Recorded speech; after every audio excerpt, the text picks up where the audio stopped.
الحمد لله وكفى وسلام على عباده الذين اصطفى أما بعد أعوذ بالله من الشيطان الرجيم بسم الله الرحمن الرحيم يمحق الله الربا ويربي الصدقات والله لا يحب كل كفار أثيم صدق الله مولانا العظيم. கண்ணியத்திற்கும் பெரும் மதிப்பிற்குரிய அல்லாஹுவின் நல்லடியார்களே, பெரியோர்களே, தாய்மார்களே, அல்லாஹுவின் பேரருளால் புனிதமிக்க ரமதானுடைய மாதத்தை நாம் அடைந்து இன்று இரண்டாவது தராவி தொழுகை பரிபூர்ணமாக நிறைவு பெற்றிருக்கிறது. அல்லாஹுவின் அருள்மறை அல் குர்ஆனிலிருந்து கிட்டத்தட்ட 2.5 ஜுஸுக்கள் பரிபூர்ணமாக முடிவுற்றிருக்கிறது. வல்ல ரஹ்மான் மீதமுண்டான நாட்களிலும் இதுபோன்று ஓதவும் கேட்கவும் நின்று வணங்கவும் அதற்கான உடல் ஆரோக்கியத்தை அல்லாஹ் முழுமையாக தந்தருள்வானாக. நாம் நோற்ற நோன்பையும் நாம் செய்த மற்ற வணக்கங்களையும் அல்லாஹ் முழுமையாக ஏற்றுக்கொள்வானாக. புனிதமிக்க இந்த ரமதானுடைய மாதத்திலே அல்லாஹ் என்னென்ன பாக்கியங்களை நமக்கு தருவதாக வாக்களித்திருக்கிறானோ அந்த எல்லா பாக்கியங்களையும் முழுமையாக பெற்ற நல்லடியார்களில் அல்லாஹ் நம் எல்லோரையும் சேர்த்தருள்வானாக. அன்பானவர்களே, ரமதானுடைய முதல் பகுதி ரஹ்மத்துடைய பகுதி என்று பெருமானார் ஸல்லல்லாஹு அலைஹி வஸல்லம் அவர்கள் நமக்கு சொல்லியிருக்கிறார்கள். ரஹ்மத் இல்லை என்றால் உலகத்திலே ஒரு நிமிடம் கூட நம்மால் வாழ முடியாது. அப்பேற்பட்ட பாக்கியம் அந்த ரஹ்மத் என்பது இந்த மாதத்திலே அல்லாஹு தாலா அதுவும் முதல் 10 நமக்கு முழுமையாக தருகிறான். அதை கேட்டு நாம் பெற வேண்டும் என்பதை ஆரம்பமாக உங்களுக்கு நான் நினைவுபடுத்திக் கொள்கிறேன். அல்லாஹுவின் பேரருளால் குர்ஆனில் 114 சூறாக்கள் இருக்கிறது. அந்த 114 சூறாக்களில் முதலாவது சூரா சூரத்துல் ஃபாத்திஹா, இரண்டாவது சூரா சூரா அல் பக்ரா. 2 நாட்கள் தொடர்ச்சியாக அல்லாஹு தாலா தொழுகையில் ஓதும் பாக்கியத்தை தந்தான். இந்த சூரத்துல் பக்ராவிற்கு பெருமானார் ஸல்லல்லாஹு அலைஹி வஸல்லம் அவர்கள் ஏராளமான சிறப்புகளை நமக்கு சொல்லி தந்திருக்கிறார்கள். சிறப்புகளை சொல்வதற்கு காரணம் அந்த சூரா பெருமைப்பட வேண்டும் என்பதற்காக அல்ல, அவர்களுடைய உம்மத்தாகிய நாம் ஒவ்வொருவரும் அதனின் சிறப்பை அதனின் மகிமையை உணர்ந்து நமது வாழ்க்கையில் அதிகம் அதை ஓத வேண்டும் என்பதற்காகத்தான் பெருமானார் ஸல்லல்லாஹு அலைஹி வஸல்லம் அவர்கள் அதை நமக்கு சொல்லியிருக்கிறார்கள். சூரத்துல் பக்ரா எந்த வீடுகளில் ஓதப்படுமோ அந்த வீடுகளில் இருந்து ஷைத்தான் விரண்டோடுகிறான் என்று பெருமானார் ஸல்லல்லாஹு அலைஹி வஸல்லம் அவர்கள் சொன்னார்கள். சூரத்துல் பக்ரா எந்த வீடுகளில் ஓதப்படுமோ அந்த வீடுகளில் இருந்து ஷைத்தான்கள் விரண்டோடுகிறான். அதே போன்று சூரத்துல் பக்ரா இன்று ஆரம்பம் செய்த ஆல இம்ரான், இந்த 2 சூறாக்களும் மறுமையில் எந்த மனிதன் உலக வாழ்க்கையில் அதை ஓதி வருவானோ அந்த மனிதனுக்கு அது பரிந்துரை செய்யும் என்று சொன்னார்கள். வாழும் காலத்திலே யார் சூரத்துல் பக்ராவை ஓதி அதனின் பரக்கத்தை பெறவில்லையோ அவர்கள் நஷ்டவாளிகள். ஸல்லல்லாஹு அலைஹி வஸல்லம் அவர்கள் சொன்னார்கள், அதை ஓதுவது ஏராளமான பாக்கியங்களை பெற்றுத்தரும். ஒரு மனிதன் அதை ஓத தவறிவிட்டான் என்றால் மிகப்பெரிய நஷ்டவாளி என்றார்கள் பெருமானார் ஸல்லல்லாஹு அலைஹி வஸல்லம் அவர்கள். அதே போன்று வானம் பூமி படைக்கப்படுவதற்கு 1000 ஆண்டுகளுக்கு முன்பு அல்லாஹ் ஒரு புத்தகத்தை எழுதினான். அதிலே சூரத்துல் பக்ராவை முடிப்பதற்கு 2 வசனங்களை அல்லாஹு தாலா அதிலே எழுதி வைத்தான். அந்த 2 வசனங்களை கொண்டுதான் சூரத்துல் பக்ரா முடிவு பெறுகிறது. ஆமனர் ரசூலு பிமா உன்சில இலைஹி மிர் ரப்பிஹி வல் முஃமினூன் என்ற வசனமும் லா யுகல்லிஃபுல்லாஹு நஃப்ஸன் இல்லா உஸாஹா, இந்த 2 வசனங்களையும் அல்லாஹ் பெருமானார் ஸல்லல்லாஹு அலைஹி வஸல்லம் அவர்களை மேராஜ் என்ற உன்னதமான பயணத்தின் மூலம் தன்னளவில் நேரடியாக அழைத்து அவர்களுக்கு கொடுத்தான். மற்ற எல்லா வசனங்களும் 6666 வசனங்கள், 2 வசனங்களை தவிர மீது எல்லா வசனங்களும் ஜிப்ரீல் அலைஹிஸ்ஸலாம் அவர்கள் மூலமாகத்தான் கொடுத்தான். ஆனா இந்த ஆமனர் ரசூலு பிமா உன்சில அப்படிங்கிற அந்த வசனமும் லா யுகல்லிஃபுல்லாஹு நஃப்ஸன் இல்லா வுஸாஹா என்ற இந்த வசனம், இந்த இரண்டும் அல்லாஹ் நேரடியாக கொடுத்தான். அப்பேற்பட்ட ஒரு உயர்வான ஒரு வசனங்கள் இந்த சூரத்துல் பக்ராவிலே இடம்பெற்றிருக்கிறது. அதே மாதிரி சூரத்துல் பக்ரா கடமையான ஒவ்வொரு ஃபரதான தொழுகைக்கு பிறகு ஆயத்துல் குர்சி என்ற ஒரு வசனம் இருக்கிறது சூரத்துல் பக்ராவிலே. அதை நம்ம ஓதுனம் சொன்னா அஸ்ஸலாமு அலைக்கும் வரஹ்மத்துல்லாஹ், அஸ்ஸலாமு அலைக்கும் வரஹ்மத்துல்லாஹ் அப்படின்னு தொழுகையில சலாம் கொடுத்த உடனே, ஃபரதான தொழுகை சலாம் கொடுத்த உடனே யார் சூரத்துல் வாக்கியா ஓதும் பழக்கமுடையவராக இருப்பாரோ அவர் சொர்க்கத்தில் நுழைவதற்கு மரணம் மட்டும்தான் தடையாக இருக்கிறது அப்படின்னு நாங்கள் ஸல்லல்லாஹு அலைஹி வஸல்லம். உதாரணமாக லொஹருடைய தொழுகைக்கு பிறகு நம்ம ஓதுறோம், அல்லாஹ் நம்மளை பாதுகாக்கணும். லொஹருடைய தொழுகைக்கு பிறகு நம்மளுடைய ரூஹ் போயிடுச்சுன்னா நேராக சொர்க்கத்துக்கு உள்ள போயிடும். எவ்வளவு பெரிய பாக்கியத்தை பெற்று தருகிறது. இன்று அந்த சூரத்துல் ஆயத்துல் குர்சியை நம்ம இன்னைக்கு எவ்வளவு பேர் மனப்பாடம் செய்திருக்கிறோம். அந்த வசனத்தை இந்த சூரத்துல் பக்ராவில் இடம்பெற்றிருக்கிறது. அதே போன்று சூரத்துல் பக்ரா குர்ஆனிலேயே 114 சூறாக்களில் பெரிய சூரா. சூரத்துல் பக்ராவில் தான் ஒரு சிறந்த ஆயத்து என்பது இருக்கிறது, அதுதான் ஆயத்துல் குர்சி. இந்த சூரத்துல் பக்ராவில் தான் மிகப்பெரிய ஆயத்து இருக்கிறது. யா அய்யுஹல்லதீன ஆமனு இதா ததாயன்தும் என்று தொழுகையில ஓதுனோம். 15 வரிகள் கொண்ட ஒரே வசனம். 6666 வசனங்களில் பெரிய வசனம் அதுதான். அதுவும் அதுல தான் இடம்பெற்றிருக்கிறது. அதே மாதிரி சூரத்துல் பக்ராவில தான் குர்ஆனிலேயே கடைசி வசனம் வத்தகு யௌமன் துர்ஜஊன ஃபீஹி இலல்லாஹ், கடைசி வசனம் அதுதான் இறங்குச்சு. அதுவும் சூரத்துல் பக்ராவில் தான் இடம்பெற்றிருக்கிறது. ஆக அன்பானவர்களே, சூரத்துல் பக்ரா கிட்டத்தட்ட ஏராளமான சட்டங்களை அது பொதிந்திருக்கிறது. தலாக்குனுடைய சட்டங்கள், இத்தாவுனுடைய சட்டங்கள், அதுபோன்று நிறைய விஷயங்களை அல்லாஹு தஆலா அந்த சூறாவின் மூலமாக நமக்கு சொல்லித் தருகிறான். இன்றைய நாளில் சூரத்துல் பக்ராவிலிருந்து நாம் தெரிய வேண்டிய விஷயம், அல்லாஹ் சொல்கிறான், யம்ஹகுல்லாஹுர் ரிபா வ யுர்பிஸ் ஸதகாத் வல்லாஹு லா யுஹிப்பு குல்ல கஃபாரின் அஸீம். அல்லாஹ் வட்டியை அழிக்கின்றான், தான தர்மத்தை வளர்க்கின்றான். பாவம் செய்கின்ற, அல்லாஹுவை மறுக்கின்ற இறை நிராகரிப்பாளர்களை அல்லாஹ் ஒருபோதும் பிரியப்படுவதில்லை. அல்லாஹ் என்ன சொல்றான்? வட்டியை அல்லாஹ் அழிக்கின்றான், தான தர்மங்களை அல்லாஹ் வளர்க்கின்றான். பாவம் செய்கின்ற, அல்லாஹுவை நிராகரிக்கின்ற மனிதனை அல்லாஹ் ஒருபோதும் பிரியப்படுவதில்லை என்று அல்லாஹு தஆலா இந்த வசனத்தின் மூலமாக வட்டியை பற்றி அல்லாஹ் நமக்கு அறிமுகப்படுத்துகிறான். எவ்வளவு ஆபத்தானது! தன்னை நம்பிய மனிதர்கள் சிறப்பாக வாழ வேண்டும் என்பதற்கு ஏராளமான சட்டதிட்டங்கள். அல்லாஹு தஆலா சட்டதிட்டங்களின் மூலம் நம்மை சிரமப்படுத்துவதற்கு அவன் விரும்பவில்லை. எவ்வளவுக்கு எவ்வளவு நமக்கு லேசாக்கி நம்மை சிறப்பாக வாழ வைக்க வேண்டுமோ அதற்குத்தான் அவன் முயற்சி செய்கிறான். யுரீதுல்லாஹு பிக்குமுல் யுஸ்ர வலா யுரீது பிக்குமுல் உஸ்ர. அல்லாஹ் உங்களுக்கு லேசுப்படுத்ததான் விரும்புகிறானே ஒழிய சிரமப்படுத்துவதற்கு அல்லாஹ் விரும்பவில்லை. ஒன்றை தடை செய்கிறான் என்றால் அதற்கான சரியான காரணங்கள் இருக்கும். அந்த காரணத்தை முன்வைத்துதான் தன்னை நம்பியவர்கள் சிறப்பாக வாழ வேண்டும் என்பதற்காக அல்லாஹு தஆலா தடை செய்திருக்கிறான். ஆனால் நாம் செய்யக்கூடிய விஷயங்களை எல்லாம் ஷைத்தான் நமக்கு அழகாக்கி காட்டுவான். நீ செய்யறது தான் சரி, நீ செய் அப்படிங்கிறதின் பக்கம் ஷைத்தான் இழுத்துக்கிட்டே போவான்.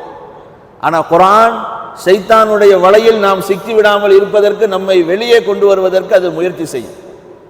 அப்போ வட்டி இருக்கிற ஒரு முஸ்லிம் சமுதாயத்திற்கு தடை செய்யப்பட்ட ஒரு காரியம். அதே மாதிரி வட்டி என்பது பெரும்பாவங்களில் உள்ளது. விபச்சாரம், செய்வினை, திருட்டு, கொலை, இதையெல்லாம் நம்ம லேசா நினைப்போமா?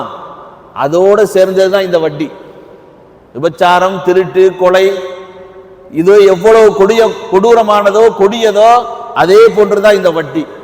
இந்த வட்டி என்பது பொருளாதார குற்றங்களில் முதலிடம் பெறுகிறது. பொருளாதார குற்றங்கள் இருக்குத, அதுல முதல் இடத்துல இந்த வட்டி இருக்கிறது. அதே போன்று இவ்வளோ உண்டான இந்த வட்டி இருக்குதா இன்று எல்லா இடத்திலையும் பரவி இருக்குது. எல்லோரிடத்திலும் எந்த அளவுக்குன்னா வட்டி இல்லாமலாம் இன்னைக்கு வாழ முடியாதுங்க, அப்படிலாம் தொழில் செய்ய முடியாதுங்க என்று சொல்லக்கூடிய ஒரு ஆபத்தான ஒரு நிலை இருப்பதை நாம் பார்க்கிறோம். வட்டிங்கிறது என்ன? கடனாக ஒருவருக்கு கொடுத்து விட்டு அதிலிருந்து ஆதாயம் அடைகிறது. ஒருத்தருக்கு சிரமம், அவர் கடன் கேட்கிறாரு, கடனை கொடுத்துறது. கடனை கொடுத்துட்டு தான் காசு அவன் இருக்கும் காலத்தில் எல்லாம் அதன் மூலமாக ஆதாயத்தை அடைந்து கொண்டே இருக்கிறது. இந்த வட்டி தொழில் முதல்ல யாரு செய்தாங்கன்னா யூதர்கள் தான் செய்தாங்க. யூதர்களுடைய தொழிலே வட்டி தான். அல்லாஹ் குர்ஆனில யூதர்கள் சபிக்கப்பட்டார்கள், அல்லாஹ்வினுடைய அருளை விட்டு தூரமாக்கப்பட்டார்கள் என்று சொல்வதற்கு ஒரு காரணம் வஅக்லிஹிமுஸ் சுஹத், அவர்கள் முழுக்க வட்டியை திண்டு வாழ்ந்தார்கள். அதன் காரணமாகத்தான் அவர்கள் அல்லாஹ்வினுடைய சாபத்திற்கு ஆளானார்கள் என்று குர்ஆன் சொல்கிறது. ஆக இந்த வட்டி தொழில் இருக்கிறத அது யூதர்களுடைய பரம்பரை தொழில்.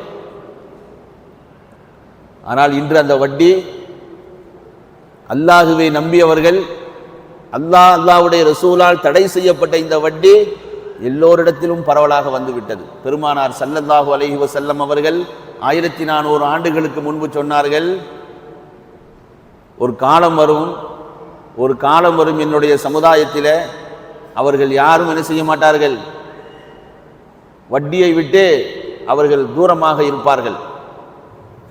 பெருமானார் ஸல்லல்லாஹு அலைஹி வஸல்லம் அவர்கள் சொன்னார்கள்,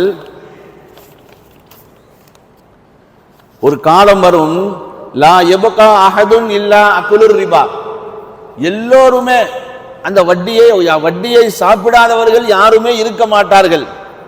ஃபமல்லம் யகுல்ஹு, ஒருவன் அதை வட்டியினுடைய ஆபத்தை உணர்ந்து நான் அதை சாப்பிட மாட்டேன், அதை வாங்க மாட்டேன், கொடுக்க மாட்டேன் என்று ஒருவன் இருந்தால் அசாபஹு மின் உபாரிஹி, அதனுடைய புழுதியாவது அவன் மீது படும் என்றார்கள். அன்பானவர்களே, வட்டி என்பது அவ்வளவு கொடூரமானது.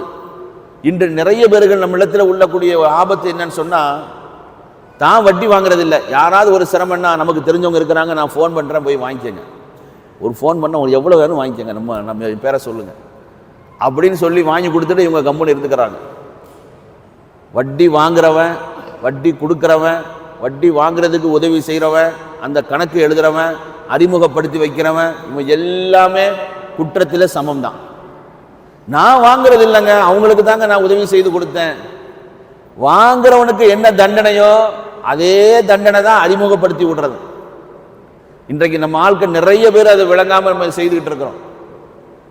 நம்ம எதுக்கு வட்டி வாங்குறது? ஒன்று நம்ம பொருளாதார நெருக்கடி வந்துடுச்சுங்கிறதுக்காக, இன்னொன்று தொழிலில் ஒரு சிறிய முடக்கம் ஏற்பட்டது, அதை சரி செய்யணுங்கிறதுக்காக, இல்லை தொழிலை வளர்ச்சி செய்யணுங்கிறதுக்காக. ஒரு வளர்ச்சி செய்யக்கூடிய வளர வேண்டிய ஒரு விஷயத்தை நம்ம எதை கொண்டு நம்ம ஆரம்பிக்கணும்? வட்டிங்கிறது அல்லாஹ் சொல்றான் எரிச்சிரும், அது கரித்திருங்கிறான். அப்ப அதை முதலாக கொண்டு நம்ம ஒரு தொழிலை ஆரம்பிச்சா அதில் ஜெயிக்க முடியுமா? இன்னைக்கு எல்லாருமே அதில் ஏமாந்து இருக்கிறோம். தொழிலை வளரணும், ஷைத்தான் சோம் ஒஸையன லஹுமு ஷைத்தானு அமாலஹும், ஷைத்தான் அழகாக்கி காட்டுவான். யாருங்க தர்றா? யார்கிட்ட போய் இந்த மாதிரி இவ்வளோ காசு வாங்க முடியும்? அவங்கள்ட்ட தான் வாங்க முடியுது. யார்கிட்ட நீ பேசுற? படைச்சவன் சொல்றான் இது ஹராம், இது கிட்ட வராதேங்கிறான். அப்ப நம்ம அவனையெல்லாம் மிஞ்சி அறிவாளியா நம்ம பேசுறோம்னா எவ்வளவு பெரிய ஆபத்தான நிலைக்கு நம்ம இருக்கிறோம். இன்றைக்கு அதிகமான பேர்களுடைய நிலை கிட்ட நெருங்கினோம்னா அவங்க சொல்லக்கூடிய செய்திகளை கேட்டா தூக்கம் இல்லை, நிம்மதியா சாப்பிட முடியல, மனைவி மக்கள்கிட்ட பேசி பல நாள் ஆயிடுச்சு, வெளியில தலை காட்ட முடியல. என்னங்க அவங்க பாவம் செய்துட்டாங்க? என்ன பாவம் செய்துட்டாங்க? பொருளாதாரத்தை வளர்க்கணுங்கிறதுக்காக வட்டி வாங்கினாங்க, அந்த வட்டியினுடைய கடனை அடைப்பதற்காக தனியா உழைக்கிறாங்க. அது நிம்மதியை கொடுக்குமா? அல்லாஹ் சொல்றான் அது ஒருபோது நிம்மதியை தராது. அன்பானவர்களே, இருப்பதை கொண்டு தொழிலை வளர்ப்பதற்கு முயற்சி செய்ய வேண்டும். வட்டி இல்லாமல் யா அல்லாஹ் என் தொழில் வளர வேண்டும் என்று நம்பிக்கையோடு இருந்தால் நிச்சயமாக அந்த தொழிலில் பரக்கத் ஏற்படும், வளர்ச்சி ஏற்படும். ஆனால் நம்ம அந்த நம்பிக்கை இல்லாமல் இந்த வழிதான் போறதுனால தான் நம்ம ஏமாந்து நிற்கிறோம். இத்தனை பேர்களுடைய இந்த நிலைகள் கிட்ட நெருங்கினோம்னா அவங்க சொல்லக்கூடிய கதைகளை கேட்டால் ரொம்ப கவலையா இருக்கு. காரணம் இந்த வட்டியினுடைய நிலை தான். பெருமானார் ஸல்லல்லாஹு அலைஹி வஸல்லம் அவர்கள் சொன்னாங்க, இந்த வட்டி இருக்குத பரக்கத்தை போய்க்கிறோம். பார்க்கும் பொழுது ரொம்ப அதிகமாக கிடைக்கிற மாதிரி காட்டும், அதிகமாக கிடைக்கிற மாதிரி காட்டும். ஆனால் நம்மளை எல்லாம் கிடைக்கிற மாதிரி அப்படியே காட்டி காட்டி காட்டி கொண்டு ஒரு ஆபத்தான நிலையில கொண்டு தள்ளி விட்டுரும். அதற்கு பிறகு யாருமே நம்மளை கையை பிடிச்சி வெளியே தூக்கி வர முடியாத ஒரு நிலைக்கு நாம் தள்ளப்பட்டு விடுவோம். ரசூலுல்லாஹி ஸல்லல்லாஹு அலைஹி வஸல்லம் அவர்கள் தன் சமுதாயம் அந்த அளவிற்கு பாதுகாக்கப்பட வேண்டும் என்பதற்காகவே சொன்னார்கள். அல்லாஹ் சொல்கிறான், இந்த வட்டி சாப்பிட்டவர்கள், கொடுக்கிறவன் வாங்குறவன், அதன் மூலமாக வியாபாரத்தில் எல்லாம் அந்த வட்டி தான். நல்ல விளங்கணும். வட்டியினுடைய ஒரே ஒரு பைசா நம்மளுடைய பொருளே, நம்ம உடுத்துற உடையில, நம்மளுடைய உண்ணக்கூடிய உணவுல எதுலையாவது கலந்துடுச்சுன்னா முதல்ல நம்மளுடைய வணக்கங்கள் ஏற்றுக்கொள்ளப்படாது. நம்மளுடைய வணக்கம் ஏற்றுக்கொள்ளப்படணுங்கிறதுக்காக எவ்வளவு முயற்சி செய்கிறோம். ஆனால் இதில் நம்ம ரொம்ப கவனக்குறைவாக இருக்கிறோம். அன்பானவர்களே, அல்லாஹ் இந்த குர்ஆனுடைய வசனத்தின் மூலமாக இந்த ரமதானிலே நமக்கு சொல்லக்கூடிய செய்தி, உங்களுடைய தொழில் ஹலாலான முறையில் இருக்க வேண்டும், உண்ணக்கூடிய உணவு ஹலாலாக இருக்க வேண்டும், உடுத்தக்கூடிய உடை ஹலாலாக இருக்க வேண்டும், வாழும் காலமெல்லாம் ஹலால் ஹலால் என்று நீங்கள் அதற்காகவே போராடி வாழ்ந்து என்னிடத்திலே வந்து மிகப்பெரிய அந்தஸ்தை நீங்கள் பெற வேண்டும். அதை தவற விட்டு இது போன்ற குறுக்கு வழிகளில் நாம் பொருளாதாரத்தை ஈட்ட முற்பட்டால் அல்லாஹ் சொல்றான், நிரந்தரமான அவர்களுக்கு நரகம். இந்த உலகத்திலே வட்டியில் இருப்பவர்கள் அவர்கள் தூக்கம் இல்லாமல் புலம்பிக் கொண்டு திரிகிறார்கள், அதை பார்க்கிறோம். ஆனா அல்லாஹ் சொல்றான், நாளை மறுமையில் கபரில் இருந்து அவர்கள் எழுப்பப்படும் பொழுது ஷைத்தான் பிடித்த மனிதன் எப்படி புலம்புவானோ, யத்தஹப்பத்துஹு ஷைத்தானு மினல் மஸ், ஷைத்தான் பிடித்த மனிதன் எப்படி தடுமாறி புலம்பி திரிவானோ அதுபோன்று அவன் எழுந்திருப்பான். அல்லாஹ் அந்த நிலையிலிருந்து நம்மை காத்தருள்வானாக. அல்லாஹ் சொல்றான், ذَلِكَ بِأَنَّهُمْ قَالُوا إِنَّمَا الْبَيْعُ مِثْلُ الرِّبَا. இது எதனால தெரியுமா அந்த தண்டனை? வாழும் காலத்துல வட்டியும் தொழில் மாதிரி தான், அது ஒரு தொழில் செய்யற மாதிரி தாங்க. சும்மாவா இதுக்கு சிரமப்பட்டு கஷ்டப்பட்டு நம்ம காசை சம்பாரிச்சு தானே நம்ம கொடுக்குறோம். சும்மா ஒன்று அந்த காசு நம்ம கிடைக்கலையே இன்னைக்கு வாதம் பேசுறாங்க. இன்னமல் பைஉ மிஸ்லுர் ரிபா. இந்த மாதிரி அல்லாஹ் தடை என்று சொன்ன பிறகும் ஒரு மனிதன் இது போன்ற தவறான வாதம் செய்து அதை சரி கண்டால் அவன் பைத்தியம் பிடித்தவனை போன்று நாளை எழுந்திருப்பான். அது மட்டுமல்ல, அவன் மரணிக்கிற பொழுது ஈமானை விட்டு தூரமாக்கப்படுகிறான் என்று குர்ஆன் நமக்கு சொல்கிறது. ஆக அன்பானவர்களே, தொழிலே வளர வேண்டும், நம்மளுடைய பொருளாதாரத்திலே பரக்கத் ஏற்பட வேண்டும், முன்னேற வேண்டும். இதெல்லாம் இஸ்லாம் வரவேற்கிறது. சரியான வழிகளில், நேரான வழிகளில், ஹலாலான முறையில் முன்னேறுவதற்கு நாம் முயற்சி செய்ய வேண்டும். தவறான வழிகளில், தவறான சம்பாத்தியங்களிலிருந்து நம்மை பாதுகாக்க வேண்டும் என்பதை தான் இந்த குர்ஆனுடைய வசனம் நமக்கு சொல்கிறது. வட்டியை அல்லாஹு தாலா அளிக்கின்றான், தான தர்மங்களை அல்லாஹ் வளர்க்கின்றான். பார்ப்பதற்கு அதிகமாகுவதை போன்று தெரியும் வட்டி, சதகா பார்ப்பதற்கு குறைவதை போன்று தெரியும். அதிகமாகுவதை போன்று தெரியக்கூடிய வட்டியில் அல்லாஹ்வினுடைய கோபம் இருக்கிறது, குறைவதை போன்று தெரியக்கூடிய சதகாவிலே அல்லாஹ்வினுடைய பரக்கத் இருக்கிறது. சதகாவின் மூலமாக நாம் முன்னேற வேண்டும், வட்டியிலிருந்து நம்மை பாதுகாக்க வேண்டும். வல்ல ரஹ்மான் நம்மளுடைய தொழிலை அல்லாஹ் பரக்கத் செய்வானாக, நிம்மதியான வாழ்வை நமக்கு தந்தருள்வானாக, தவறான சம்பாத்தியங்களிலிருந்து அல்லாஹ் நம் எல்லோரையும் காத்தருள்வானாக, நம்மளுடைய இபாதத்துகளை அல்லாஹ் கபூல் செய்வானாக. கொடிய நோய்கள், ஆபத்துகள், பலா முசீபத்துகள், திடீர் மரணங்களை விட்டும் அல்லாஹ் நம் எல்லோரையும் காத்தருள்வானாக. நம்மளுடைய தொழில் துறைகளில் அல்லாஹ் பரக்கத் செய்வானாக. மனிதர்கள் மூலமாக, படைப்பினங்கள் மூலமாக, வானம் பூமியிலிருந்து ஏற்படக்கூடிய எல்லா விதமான ஆபத்துகளிலிருந்து அல்லாஹ் நம் எல்லோரையும் காத்தருள்வானாக. வாழும் காலமெல்லாம் ஈமானோடு, சலாமத்தோடு, சந்தோஷத்தோடு, மகிழ்ச்சியோடு வாழ்ந்து அல்லாஹுவே நின்று வணங்கும் பாக்கியத்தை அல்லாஹ் நம் எல்லோருக்கும் தந்தருள்வானாக. வஆஹிரு தஅவானா அனில் ஹம்துலில்லாஹி ரப்பில் ஆலமீன். அல்ஹம்துலில்லாஹி ரப்பில் ஆலமீன். அல்லாஹும்ம ஸல்லி அலா சய்யிதினா முஹம்மதின் வ அலா ஆலி சய்யிதினா முஹம்மதின் வ பாரிக் வ ஸல்லிம். ரப்பனா ஆத்தினா ஃபித் துன்யா ஹஸனா வ ஃபில் ஆখিরাতি ஹஸனா வ கினா அஸாபன் நார். வ ஸல்லி யா ரப்பி அலா நபிய்யி முஹம்மதின் வ அலா ஆலிஹி வ ஸஹாபிஹி அஜ்மஈன். வல்ஹம்துலில்லாஹி ஸல்லல்லாஹு அலா முஹம்மது ஸல்லல்லாஹு அலைஹி வஸல்லம். ஸல்லல்லாஹு அலா சய்யிதினா முஹம்மதின் வ ஸல்லல்லாஹு அலைஹி வஸல்லம்.